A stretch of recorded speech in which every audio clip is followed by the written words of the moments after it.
Good morning मित्रांनो. तशी तर तुमची सकाळ सकाळी झाली असेल, माझी सकाळ आता झाली. कारण काहून की मी तशी पण लेटच उठतो आणि मला काही सकाळी डबा गिब्बा द्यायचा नाही राहत. कधी कधी द्यायचा राहते, कधी कधी नाही द्यायचा राहत. त्याला जायचं होतं कामाला, ते म्हणे लवकर लवकर कर म्हणे. मग मग मी चाललो म्हणे कामाला. म्हटलं ठीक आहे, मला सोडायचा उपास सोडायचा होता वडसाईचा. मग मी पाणी गिनी तपवलं, पाणी प्रॉब्लेम आली होती. गॅस स्टोववर पाणी तपवलं आणि ते बी गन बी नव्हतं आमच्यापाशी पाणी तपवले.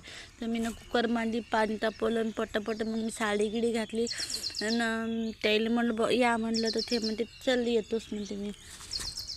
तसं आम्ही उपासाच्या दिवशी ना त्यांचे पाय धुत असतो मी. तर तशी वडसावित्रीच्या दिवशी काही मी ना त्याचे पाय धुतले नव्हते, कारण ते कामाला गेले होते आणि त्याला वाजले होते रातचे 11. मग तेव्हा त्या टायमाला थोडी धुणार होती पाय, म्हणून म्हणे मग सकाळी धुजो म्हणे.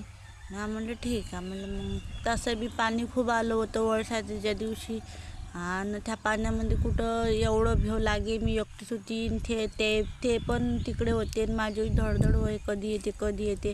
मग आले, मी त्याचे पाय गे धुतले. ते म्हणते चल मला जायचं कामाला म्हणते. मग मी त्यांच्यासाठी चहा गी मांडून गेला आणि मी साडी घातली. मग मी नक्की सांगणार म्हणे.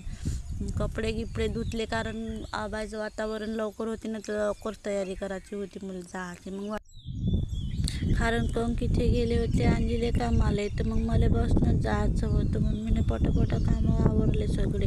आणि उपास सोडायचा होता, स्वयंपाक करायचा होता. मग म्हणलं काय करो एकटीसाठी स्वयंपाक, म्हणून मी ना एक पोळी टाकली आणि थोडीशी तूपनं साखर खाऊन घेतली.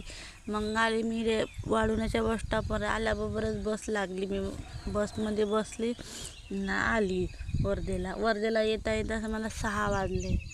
मग पैदल गेली रूम लांशीच्या रूमवर. कारण काहून की तिची रूम शिवाजी पुतळ्यापासून लय दूर आहे, आणि पैदल गेलो. त्याला म्हणलं, मग हे आले संध्याकाळी 7 वाजता. म्हणते चल म्हणते आपण आज वर्धाच घुमू म्हणते.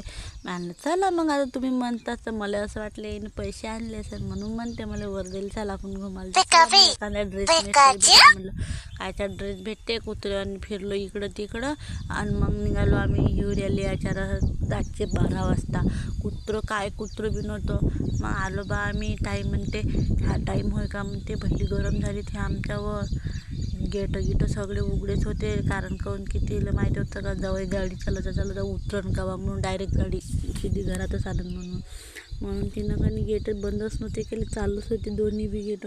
मस्त नाही येऊन पाहतो तर मस्त नाही, तर प्रत्यक्षानं चालू होते दोघे जणांचे.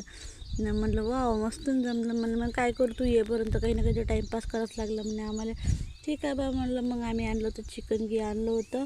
माझा ब्लॉग इथून समजला. टाटा बाय बाय, भेटू मग उद्या. हे माझ्या ताईचं घर.